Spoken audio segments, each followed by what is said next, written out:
Thank you. My presentation is a sales pitch, so watch out. Uh, well, it's about electric cars. It's about plug-in electric cars, which will be introduced this year, like the Mini E, the Nissan Leaf, and the Tesla Roadster. If you choose to make your new car an electric one, you will never have to visit a petrol station ever again. And that means no more worries about what they're charging at the pump. In fact, your car won't have a tailpipe, be powered by your household electricity, and won't put out any emissions at all. However, there is no such thing as a free lunch. And the energy you put in has to come from somewhere. And if you live in Melbourne, for example, that somewhere means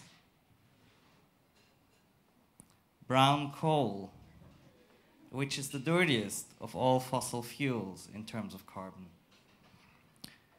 So if you want to know if your new electric car is the environmentally friendly choice, you have to keep in mind that instead of worrying about your tailpipe, you should be worrying about your power plant's exhaust pipe. So let's compare the Mini E as an electric car with some petrol cars and converting both into grams of CO2 per kilometer driven, like a Porsche, a Mercedes C-Class, a Mini Petrol, a Toyota Prius, and a Smart. Now, if you live in Hobart or in Wellington, driving a Mini E will beat any petrol car. But if you live in Darwin, that will put out as much carbon as a Smart. Alice Springs is like a Toyota Prius. Adelaide is like a petrol Mini. Sydney is like a Mercedes. And if you live in Melbourne, you could as well drive a Porsche. So whereas with petrol cars, it depends on the size of your engine, with an electric car, it depends on the energy source. Summing it up, wind and hydro are the cleanest energy sources, but only 10% of Australians are using them. Natural gas in a gas-diesel mix is next, but it's only used in sparsely populated areas. But 80% of Australians are still using coal power, which in carbon emissions is quite a bit dirtier than petrol. So while your electric car doesn't have a tailpipe you can see, there is still gas coming out somewhere. Now, oops, that's black. Well, okay. In most of New Zealand, electricity is produced from renewable energy sources, with Wellington being the regional leader in installing wind farms. In most of Australia, electricity is produced from fossil fuels like brown coal, black coal, gas, and diesel. However, electricity prices are the same all over. Now let's have a look at what the average commuter who drives 50 kilometers a day has to spend in monthly fuel costs.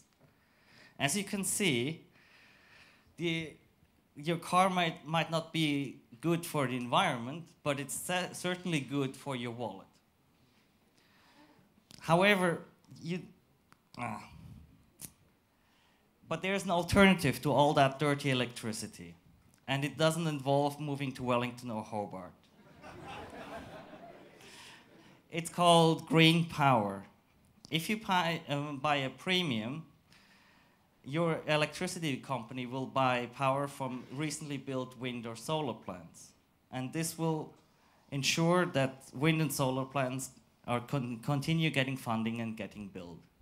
Now let's have a look at what your average commuter would have to pay for green power, which you see in green.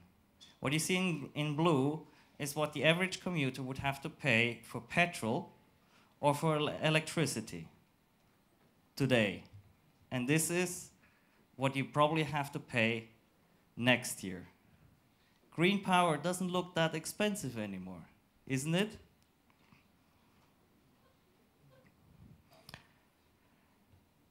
And kind of the last thing. Everybody is talking about reducing CO2 emissions.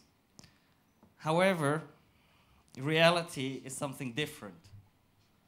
So I have one thing to say today, and that is do something for the environment. Climate change is happening. Buy green power. Thank you.